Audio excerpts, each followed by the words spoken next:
Bonjour et bienvenue encore une fois sur votre chaîne Mon école à distance.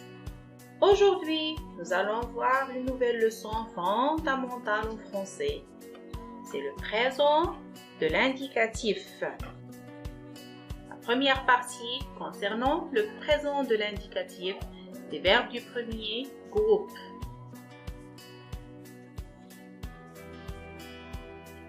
Et on va commencer comme d'habitude par un petit rappel. En français, les verbes sont classés dans trois principaux groupes. Premier groupe, deuxième groupe, troisième groupe. Ceux du premier groupe se terminent par ER à l'infinitif, sauf verbe aller. Donc, le présent de l'indicatif est un temps simple. Ça veut dire qu'il se compose d'un seul mot. Il exprime un fait ou une action qui se déroule au moment où nous nous exprimons.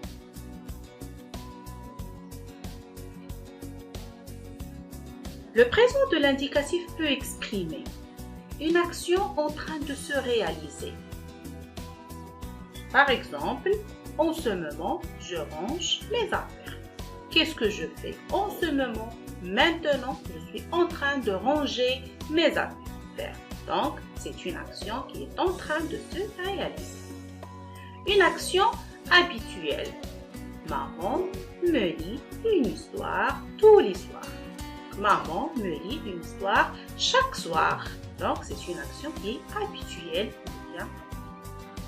Une vérité indépendante du moment où l'on est. Regardez l'exemple. Au Maroc, les enfants apprennent la lecture vers 5 ans et plus. En général, tous les enfants commencent à apprendre à lire vers 5 ans et demi au Maroc. Donc, allez, comment se conjugue un verbe du premier groupe au présent de l'indicatif? Tous les verbes du premier groupe ont les mêmes terminaisons au présent de l'indicatif, qui sont E, ES, E, EONS, EZ, ENT. Alors, on va conjuguer ensemble le verbe chanter. Je chante, E. Tu chantes, ES. Il, elle, on chante, E. Nous chantons, ONS. Vous chantez, EZ. Il, elle chante avec ENT. Mais comme vous savez, en français, toujours il y a des exceptions. Et maintenant, nous allons voir quelques particularités parmi les verbes du premier groupe. On a les verbes qui se terminent par YER, comme balayer, nettoyer, essuyer et autres. Les verbes qui se terminent en GER, ranger, partager, corriger, juger. Les verbes en CER, placer, percer, lancer et autres. Les verbes qui se terminent en ELE comme lever, seler, modeler, peler, appeler. Les verbes en ET comme jeter, béguter, acheter. Et on a aussi les verbes qui se terminent en quai et en gué comme marquer. On va commencer par les verbes qui se terminent par YER. Allez, pour les verbes qui se terminent par YER, on doit remplacer I par Y aux trois personnes du singulier et à la troisième personne du pluriel. Regardez ces exemples. Allez, regardez l'exemple du verbe payer. Je paie, tu paies, il paye. Dans ces trois personnes, on a remplacé Y par I. Par contre, nous et vous, non. Y reste. Aussi à la troisième personne du pluriel, il et elle paient, donc Y devient I. La même chose pour le verbe envoyer. J'envoie I, tu envoies IES, il, elle envoie IE, nous envoyons YONS, vous envoyez YEZ, il et elle envoient IENT. Maintenant, on va traiter les verbes qui se terminent par GER. Donc, pour les verbes qui se terminent en GER, on a une petite règle qu'on doit appliquer, c'est qu'on ajoute un E après G à la première personne du pluriel. Regardez bien ces deux exemples. Nous nageons, il y a E-O-N-S. Aussi pour nous rangeons, E-O-N-S. D'accord?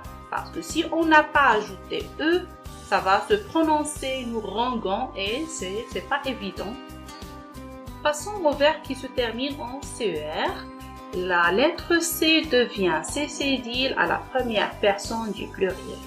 Allez, regardez bien ces deux exemples. Les verbes rincer et lancer. Je dis je rince avec C, tu rinces avec C, il, elle, on rince, donc pas de changement. Par contre, nous rinçons, regardez, on a remplacé C par cécédile. Sinon, on va la prononcer, nous rinçons, et ça ne se lit pas. Donc, nous rinçons, vous rincez, il, elle rince. Même chose pour le verbe lancer. Je lance, tu lances, il lance, elle lance. Nous lançons, cécédile, vous lancez, il, elle lance. Allez, pour les verbes qui se terminent en ELE. Ici, on a deux types de verbes. Il y a les verbes où on ajoute un accent aux trois personnes du singulier, à la troisième et à la troisième personne du pluriel, et d'autres, on double la lettre L. Je vous donne un exemple. Pour le verbe lever, on ajoute un accent grave. Regardez, je lève, tu lèves, il lève. Nous levons, vous levez, il, elle lève. Donc, comme vous avez remarqué, on a ajouté un accent aux trois personnes du singulier et la troisième personne du pluriel. Maintenant, regardez l'exemple du verbe appeler. J'appelle. Ici, on a doublé la lettre L au lieu d'ajouter un accent. J'appelle, tu appelles, il, elle, on appelle. Nous appelons, un seul L, vous appelez, il, elle, appelle, donc deux L. Toujours, on a doublé la lettre L qu'aux trois personnes du singulier à la troisième personne du pluriel. Même chose pour les verbes qui se terminent en ET. Donc, certains verbes prennent un accent grave aux trois personnes et à la troisième personne du pluriel et d'autres doublent la lettre T. Regardez les deux exemples. Le verbe acheter, on ajoute un accent. J'achète, tu achètes, il achète, nous achetons, vous achetez, il achète. Par contre, le verbe jeter, on a doublé la lettre T. Je jette, tu jettes, il jette, nous jetons, vous jetez, il, elle jette.